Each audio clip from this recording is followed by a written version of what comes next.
Selamat datang di Tikasi Family. Bersiaplah untuk menjelajahi dunia di balik mimpi, dunia penuh misteri, bayangan, dan rahasia yang tersembunyi di antara dimensi. Dalam kisah kali ini, kami akan membawa kalian masuk ke dalam perjalanan Rael dan Kayla, ilmuwan pemberani yang menghadapi kegelapan di dunia mimpi.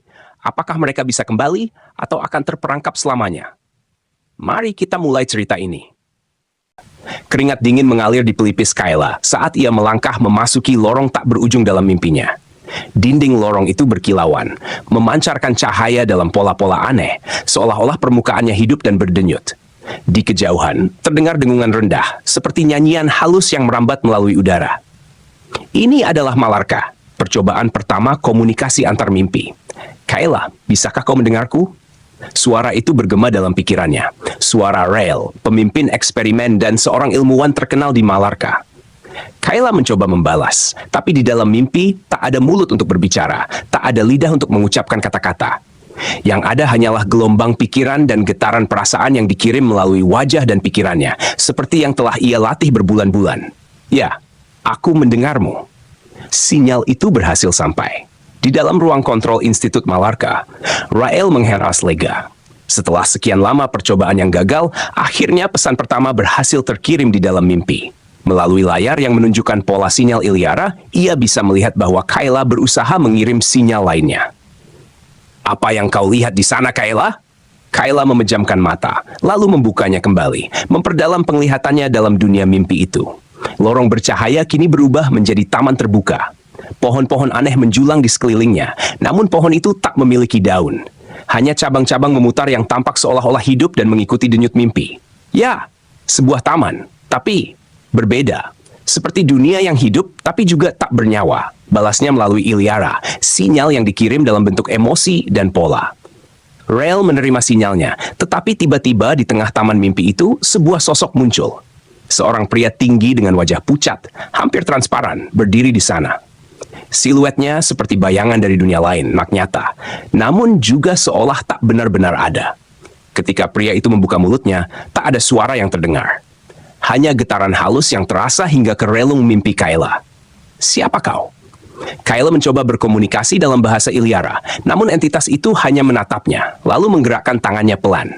Jari-jarinya membentuk pola-pola di udara yang begitu aneh, begitu asing, hingga Kayla merasakan adanya sesuatu yang menyeruak dalam pikirannya. Di ruang kontrol, Rael melihat layar berkedip-kedip dengan sinyal yang membentuk satu kata. Was!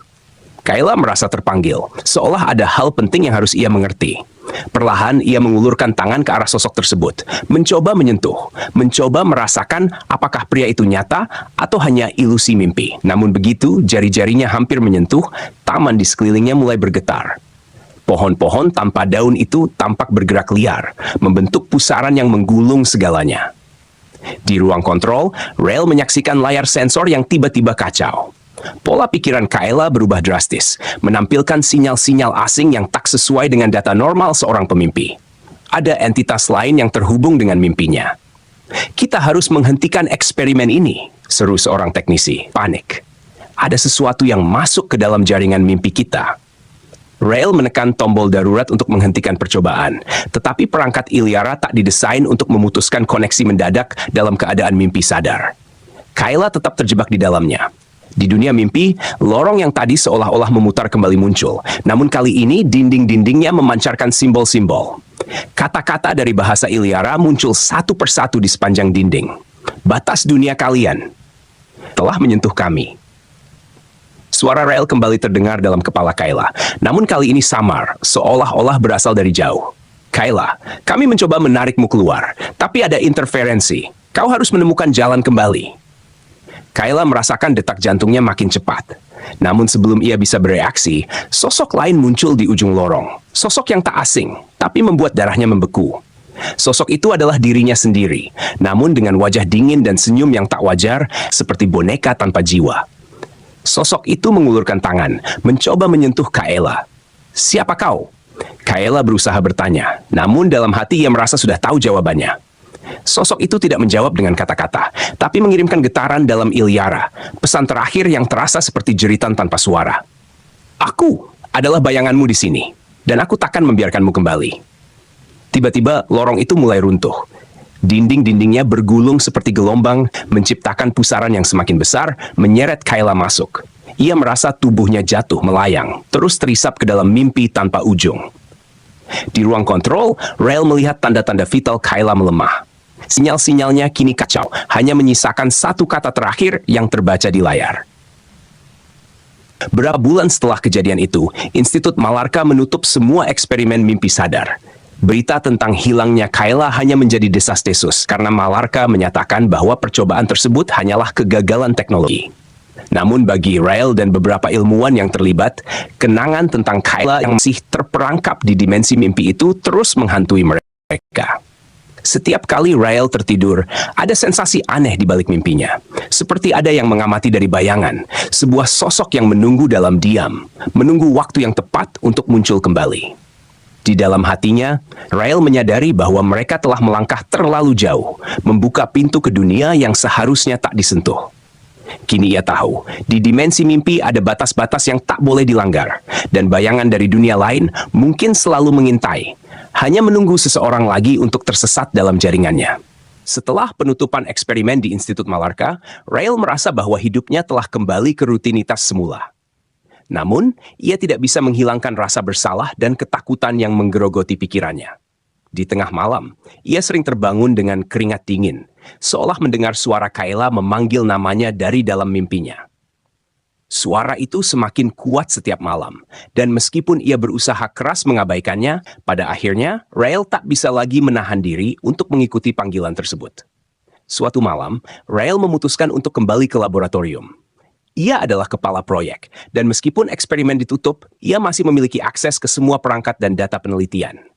Bersama perangkat Iliara, ia berencana melakukan eksperimen sendirian, berharap bisa memasuki dimensi mimpi lagi untuk mencari jawaban. Dan mungkin untuk menemukan Kayla. Ketika ia memasang elektroda di kepalanya dan mengaktifkan perangkat, rasa gugup menyergapnya. Tak ada yang tahu apa yang akan terjadi. Namun kali ini, Rael sudah bersiap. Dia sudah memprogram perangkat untuk memutuskan koneksi dalam 30 menit, apapun yang terjadi. Jika segalanya berjalan lancar, ia akan memiliki waktu yang cukup untuk menavigasi dimensi mimpi tanpa risiko terperangkap. Ia memejamkan mata, perlahan-lahan tenggelam dalam tidur yang dalam, lebih dalam daripada tidur biasa, hingga mencapai fase lucid dream. Di dalam dimensi mimpi, Rael mendapati dirinya berdiri di tengah taman yang sama yang dulu digambarkan Kayla. Pohon-pohon aneh tanpa daun berdiri tegak, cabang-cabangnya melengkung seperti jari-jari yang melambai-lambai, seolah memanggilnya untuk masuk lebih dalam.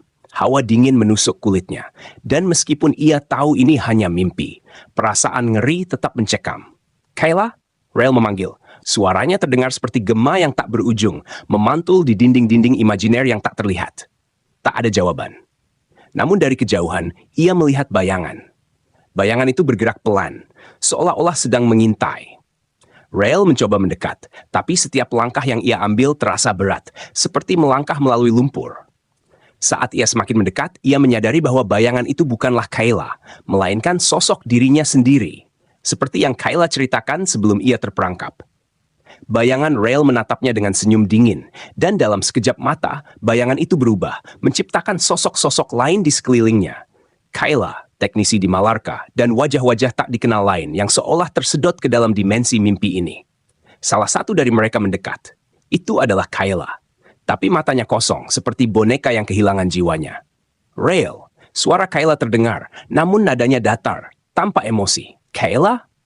Apa yang terjadi padamu? Rael berbisik, merasa takut sekaligus bersalah. Ia mendekat, mencoba menggapainya. Namun begitu tangannya hampir menyentuh lengan Kayla, ia merasakan kejutan listrik yang menyengat. Kayla tersentak mundur, dan wajahnya yang tadi tanpa ekspresi, kini berubah menjadi ekspresi putus asa. Kami terjebak di sini, Rael. Semua orang yang pernah masuk ke dimensi ini, tak ada yang bisa kembali. Dimensi ini telah mencuri sebagian dari diri kami. Sejak kau membukanya, kami menjadi bayangan. Rael menatapnya dengan ngeri. Aku akan menemukan cara untuk membawamu kembali. Aku janji. Kayla menggeleng pelan. Dimensi ini bukan hanya mimpi, Rael. Ini adalah tempat entitas lain. Mereka adalah bayangan yang hanya bisa hidup melalui kita, melalui memori dan energi dari pikiran yang berani melintasi batas mereka. Rael mundur beberapa langkah, memutar otak untuk mencari jalan keluar. Waktu semakin menipis. 30 menit sudah hampir habis. Kayla, aku harus keluar sekarang, tapi aku akan kembali untukmu. Aku akan menemukan cara lain, katanya, berusaha mempertahankan ketenangannya. Namun tiba-tiba, sosok Kayla merentangkan tangannya ke arah Rael. Wajahnya berubah. Mata yang tadi kosong kini memancarkan keputusasaan, seperti meminta pertolongan yang mustahil. Jangan tinggalkan kami, Rael. Kau sudah membuka pintu ini. Kami terjebak, dan mereka tak akan membiarkanmu pergi begitu saja. Sebelum Rael sempat merespon, sesuatu menariknya mundur dengan kekuatan yang tak terlihat, menghempaskannya keluar dari dunia mimpi. Semua seketika menjadi gelap. Di luar dimensi mimpi, Rael terbangun dengan napas terengah-engah. Seluruh tubuhnya berkeringat dan jantungnya berdegup kencang. Di sekelilingnya ruang laboratorium tampak sunyi. Perangkat Iliara masih terhubung, tapi semua data menunjukkan sinyal yang kacau. Seolah-olah ada interferensi besar yang terjadi selama eksperimen. Ia segera mencabut semua elektroda dan mematikan mesin, menyandarkan diri ke kursi dengan pandangan kosong. Rasa bersalah dan ketakutan menimpanya dengan berat. Ia telah melihat Kayla dan juga wajah-wajah lain. Orang-orang yang mungkin telah mencoba teknologi ini sebelumnya, atau entah siapa yang terjebak di sana. Di benaknya, suara Kayla masih bergema. Jangan tinggalkan kami, Rael. Namun yang lebih menakutkan lagi adalah apa yang Kayla katakan. Bayangan, entitas lain yang hanya bisa hidup melalui mereka. Itu berarti ada kekuatan asing di dalam dimensi mimpi yang tak sepenuhnya bisa dijelaskan dengan sains. Kekuatan itu menyusup, mengintai, dan mungkin menginginkan lebih banyak jiwa untuk diseret ke dalam kegelapan mimpi. Sejak eksperimen itu, hidup Rael tak lagi sama. Setiap kali ia tidur, ia merasa diawasi. Ada sosok-sosok tak kasat mata yang seolah membayangi mimpinya. Terkadang, ia melihat Kayla berdiri di kejauhan, memanggil tanpa suara. Di waktu lain, ia melihat bayangan dirinya sendiri, menyeringai dingin dari balik gelap. Rael tahu bahwa ia tak bisa mengabaikannya lagi. Jika dibiarkan, bayangan ini mungkin akan semakin kuat, mungkin akan menyusup lebih jauh ke dalam dunia nyata. Ia tak hanya telah membuka pintu ke dimensi mimpi, tapi juga membawa pulang sesuatu yang mengikutinya. Ia tahu apa yang harus dilakukannya. Menghancurkan perangkat Iliara. Namun, bagaimana caranya? Teknologi ini merupakan inovasi terhebat Malarca, dan banyak orang di dalam institusi itu akan menentangnya. Apalagi, bayangan di dalam mimpi seolah menyandera Kayla dan orang-orang lain. Jika ia menghancurkan perangkat ini, mungkinkah itu akan mengakhiri penderitaan mereka? Atau justru membuat mereka terperangkap selamanya? Rael mengerti bahwa ia perlu mencari bantuan. Seseorang yang mengerti tentang dunia spiritual, tentang entitas di luar jangkauan teknologi. Dengan segala ketakutan yang mencekamnya, Rael pergi mencari salah satu tetua mistik di Mirneth, seorang penyihir bernama Eldira, yang dikenal sebagai penjaga antara dunia nyata dan dunia bayangan. Eldira, sang penjaga gerbang. Rael tiba di rumah Eldira yang terletak di tepi hutan Eldrion, sebuah tempat yang dipenuhi kabut dan aroma misteri. Eldira dengan mata yang tajam dan rambut putih panjang menatapnya lama seakan bisa membaca rahasia terdalamnya. Kau telah membuka pintu yang seharusnya tertutup, nak, kata Eldira dengan suara yang dalam dan penuh kewaspadaan. Pintu menuju dunia bayangan tidak pernah bisa dibuka tanpa harga yang besar. Rael menelan ludah, merasa dadanya semakin berat. Bisakah mereka dibebaskan? Mereka yang terjebak di dalamnya. Eldira menatapnya dengan tatapan yang penuh misteri. Ada cara, tapi itu tidak akan mudah. Kau harus kembali ke sana, namun kali ini bukan sebagai ilmuwan. Kau harus menjadi penjaga gerbang, satu-satunya yang mampu menutup pintu itu dari dalam. Rael menyadari bahwa ia harus kembali ke dimensi mimpi. Namun kali ini bukan dengan perangkat ilmiah Sikyo, melainkan dengan ritual kuno yang berbahaya, membawa nyawanya sebagai taruhan. Dalam hatinya, ia tahu bahwa ini adalah satu-satunya jalan. Entah berhasil atau gagal, ia harus mengakhiri apa yang telah ia mulai. Meski itu berarti berhadapan dengan bayangan di dalam mimpi sendirian untuk terakhir kalinya. Dengan panduan dari Eldira, Rael memulai persiapannya untuk perjalanan terakhir ke dimensi mimpi. Eldira menjelaskan bahwa ritual kuno ini berbeda dari metode ilmiah Institut Malarca. Rael tidak akan menggunakan perangkat Iliara. Sebaliknya, ia akan memasuki dunia bayangan melalui alam bawah sadarnya sendiri. Ini adalah metode yang hanya bisa dilakukan oleh seseorang yang sepenuhnya siap, baik secara fisik maupun mental. Karena bahaya yang mengintai di sana jauh melampaui mimpi biasa. Eldira memberinya sebuah ramuan khusus, terbuat dari tanaman hutan Eldrion yang langka, serta mantra perlindungan yang akan membantunya melawan entitas di dalam dimensi mimpi. Ramuan ini akan menghubungkan jiwamu langsung ke dunia bayangan. Tapi ingat, waktu akan berjalan berbeda di sana. Mungkin bagimu hanya 1 malam, tapi bagi mereka yang terjebak, itu bisa terasa seperti bertahun-tahun. Ujar Eldira dengan sorot mata penuh kehati-hatian. Rael mengangguk. Dalam hatinya, ia tahu bahwa ini adalah satu-satunya kesempatan untuk menyelamatkan Kayla dan jiwa-jiwa lain yang terjebak di sana. Dengan tekad bulat, ia meneguk ramuan itu, merasakan sensasi hangat mengalir melalui tubuhnya, lalu perlahan-lahan tenggelam ke dalam dunia yang gelap dan asing. Didalel terbangun di tengah kegelapan pekat. Tidak ada cahaya, langit ataupun tanah. Hanya kehampaan yang seolah-olah membungkusnya dari segala sisi. Namun, di kejauhan, ia melihat sosok-sosok samar berdiri dalam kegelapan, seperti bayangan yang menggantung di udara. Saat ia melangkah lebih dekat, wajah-wajah itu mulai tampak. Mereka adalah orang-orang yang telah masuk ke dimensi ini melalui percobaan mimpi sadar. Wajah mereka kosong, pucat, dan mata mereka memancarkan keputusasaan. Di antaranya, Rael melihat Kayla, berdiri diam dengan tatapan yang hampa. "Kayla!" serunya. Kayla menoleh, namun wajahnya tetap tanpa ekspresi. Rael, suaranya bergetar lemah, seperti bisikan dari kedalaman.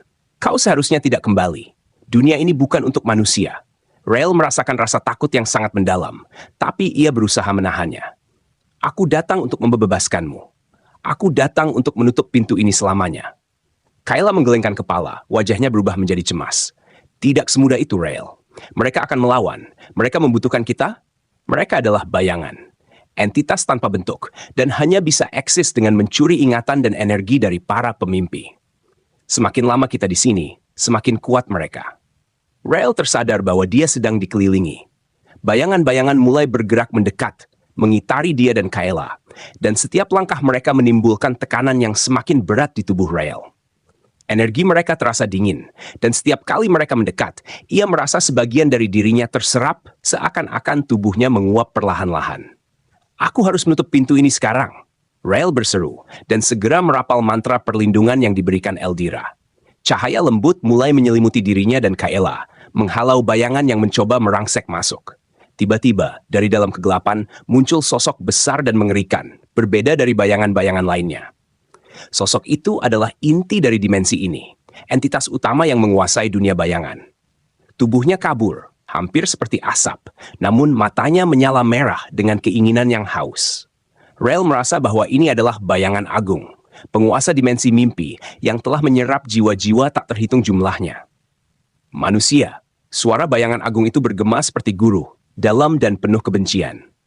"Kau telah membawa cahaya ke dalam kegelapan kami. Kau pikir bisa menutup pintu ini? Kau pikir bisa mencuri kembali jiwa-jiwa yang sudah menjadi milik kami?" Rael mengangkat tangannya, berusaha mempertahankan cahaya perlindungan dari mantra Eldira. "Aku tak akan membiarkanmu menahan mereka di sini. Kau hidup dari penderitaan orang lain, tapi hari ini semua ini akan berakhir." Bayangan agung tertawa keras, dan getaran suaranya membuat Rael merasa kecut. "Mungkin kau bisa melawan kami, tapi ingat, setiap mimpi, setiap ingatan adalah milik kami. Kami telah menanamkan diri dalam mimpi setiap manusia yang memasuki dunia ini. Bahkan di dunia nyata, kami telah meninggalkan jejak kami." Rael memahami ancaman itu, tetapi dia tidak bisa mundur sekarang. Dengan tekad yang membara, ia menggenggam tangan Kayla. "Ikuti aku, kita akan mencari pintu gerbang dan menghancurkannya." Kayla mengangguk, dan sedikit demi sedikit ekspresi wajahnya kembali, memancarkan kilauan harapan. Mereka berlari melintasi kegelapan, menjauh dari bayangan agung yang berteriak marah, mengirimkan puluhan bayangan lain untuk mengejar mereka. Kegelapan semakin padat di sekitar mereka, dan udara terasa berat, seperti pasir hisap yang menarik mereka kembali. Akhirnya, di kejauhan, mereka melihat sebuah pintu bercahaya, menggantung di tengah kegelapan. Cahaya itu hanya secercah, namun di sanalah letak pintu gerbang, jalan keluar menuju dunia nyata. Pintu itu dijaga oleh lapisan bayangan yang berlapis-lapis, memastikan tak ada jiwa yang bisa melaluinya. Rael menatap Kayla, napasnya tersengal. "Ini mungkin kesempatan terakhir kita. Saat kita mencapai pintu itu, kita harus merapal mantra penutup dari Eldira. Itu satu-satunya cara untuk menghancurkan akses ke dimensi ini." Kayla mengangguk dengan tekad yang sama, dan mereka mulai melangkah maju, menerobos lapisan bayangan. Setiap langkah adalah perjuangan, seolah ada kekuatan yang menarik mereka kembali. Bayangan-bayangan itu mengulurkan tangan, meraih dan menjerit dalam bahasa yang tidak dimengerti. Namun, Rael terus mengingatkan dirinya akan tujuan ini, untuk menutup pintu ini dan menyelamatkan semua jiwa yang terperangkap. Ketika mereka hampir sampai, bayangan agung muncul di depan mereka, menghalangi jalan menuju pintu gerbang. Kalian takkan pernah bisa menutup dunia ini. Kami akan selalu ada dalam mimpi, selalu mengintai. Rael dan Kayla menatap bayangan agung tanpa gentar. Bersama-sama, mereka mulai merapal mantra penutup, kalimat demi kalimat dalam bahasa kuno yang diajarkan Eldira. Cahaya dari pintu gerbang semakin kuat, menyilaukan, dan membakar lapisan bayangan di sekitarnya. Bayangan agung berteriak dalam kemarahan dan ketakutan, tubuhnya mulai terurai menjadi kabut hitam yang tersebar dalam kegelapan. Sementara mantra terus dilafalkan, pintu gerbang semakin bersinar, dan akhirnya, seperti ledakan cahaya, pintu itu menelan Rael dan Kayla, memisahkan mereka dari dunia bayangan untuk selamanya. Rael terbangun dengan teriakan, duduk tegak di atas lantai laboratorium Institut Malarka. Di sampingnya, tubuh Kayla terbaring, perlahan-lahan membuka matanya. Dia selamat. Mereka berdua telah kembali. Para ilmuwan di Malarka menemukan mereka keesokan harinya, bingung melihat kondisi mereka yang kelelahan dan ketakutan. Namun Rael tahu apa yang harus dilakukan. Tanpa basa-basi, ia menghancurkan perangkat Iliara di hadapan semua orang, mengakhiri penelitian tentang dimensi mimpi untuk selamanya. Kita sudah melangkah terlalu jauh, ujarnya kepada rekan-rekannya yang kebingungan. Ada dunia di luar sana yang seharusnya tetap tersembunyi. Kayla mengangguk setuju. Tatapan matanya masih menyimpan trauma dari apa yang mereka alami. Mereka telah menutup pintu menuju dunia bayangan. Namun mereka berdua tahu, entah kapan atau bagaimana, bahwa bayangan itu mungkin masih menunggu, mengintai di balik setiap mimpi.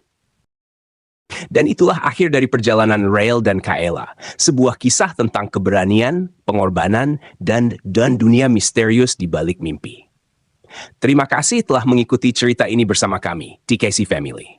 Ingatlah, tak pintu perlu dibuka, dan tak semua mimpi hanya sekadar bunga tidur. Sampai jumpa di kisah selanjutnya. Selamat malam, dan semoga mimpi kalian tetap aman.